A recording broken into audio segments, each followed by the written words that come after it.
Hello and welcome to Mizma TV. I'm Said Ali Mushtaba talking to you from Chennai.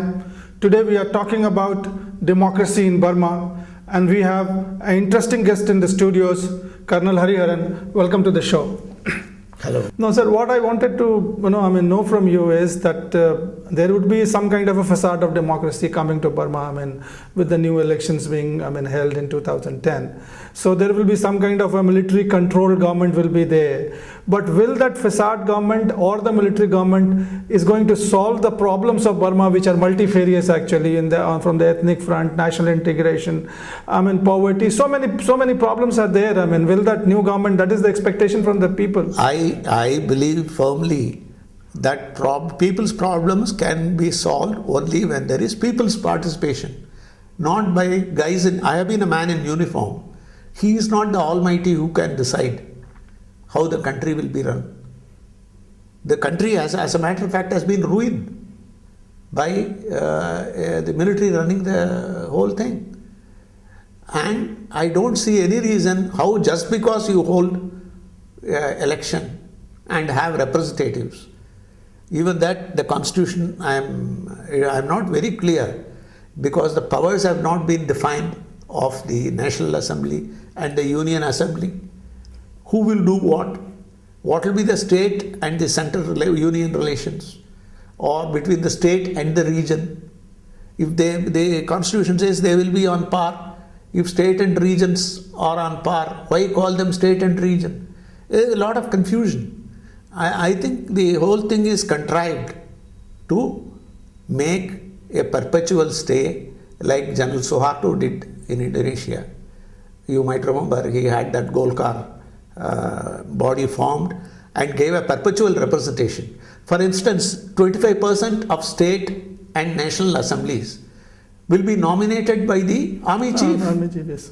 So what kind of, and the president they will nominate one vice president. The elected members will nominate two vice presidents. Out of the three, one will be nominated as a president. Can you have in a multi-party democracy this kind of mockery of army sitting?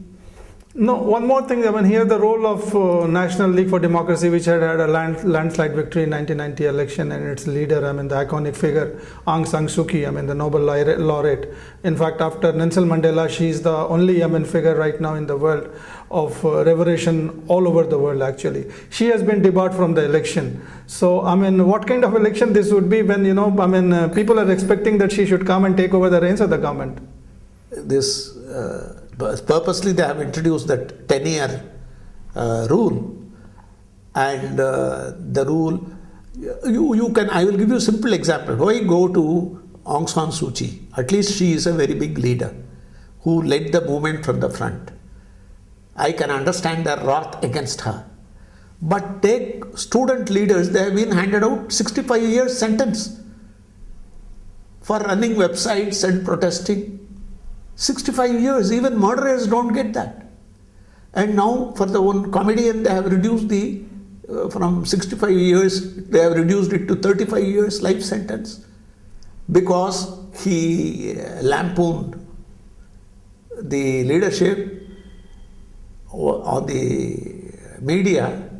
He has been given. So I really cannot understand people and the UN conniving in this whole thing, expecting them to act and bring in democracy. I am sorry to say, I have very pessimistic view of the whole issue. Well, India is being a neighbor, and it has been, doing a balancing act between the democracy and the military rulers as such, and is trying to engage Burma to the best of its own advantage. What do you think, India's role should be in this, and what it should be looking at the democracy part of it, and what best India can do in such kind of a situation? Mr. Mustafa, that the problem is in India is going to be a new coalition is going to take over. I don't know whether the Look East policy is going to be the priority number one. I have my reservations. So, till at least for 1 to 2 years, I think Indian policy will plod along as it is. That is, three things are there. One is constructive engagement with Burma. and continuing with the Look East policy, which was introduced during Vajpayee's period, Prime Minister Vajpayee's period.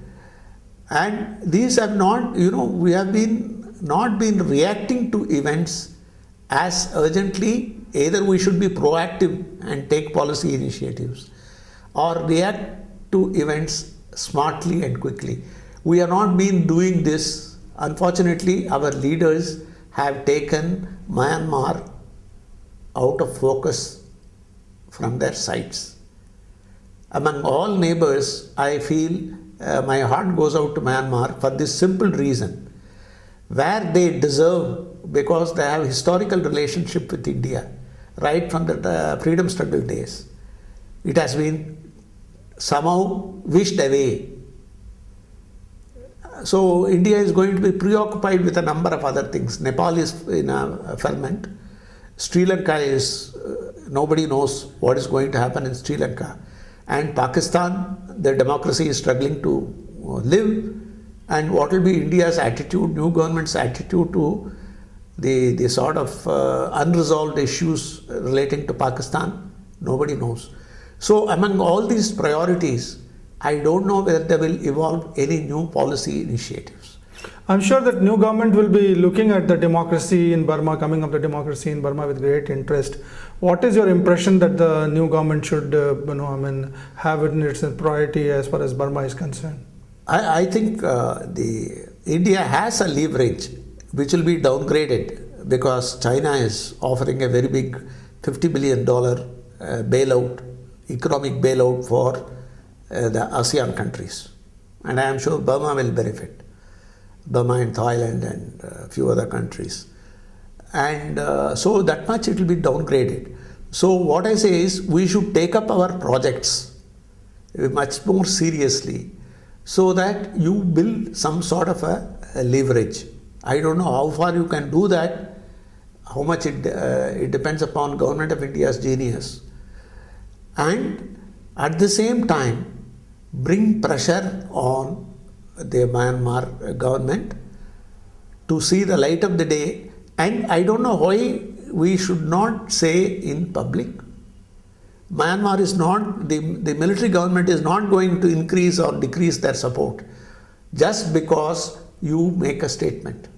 We are not a small country. We are a big country, big neighbor with a big, we have our own clout in South Asia. And Burma needs India as much, the present government also in Burma needs India as much as it needs China for its own survival. So it is not using its leverage. Well, it's an interesting scene which has been brought over, as far as Burma is concerned and the democracy is concerned. As an Indian, we all are watching this development which is going to unfold in 2010, and we are also looking towards the Indian government that it should react to the situations developing in Burma. Thank you for coming to Mizma TV. Thank you for joining this discussion. Thank you. Thank you very much.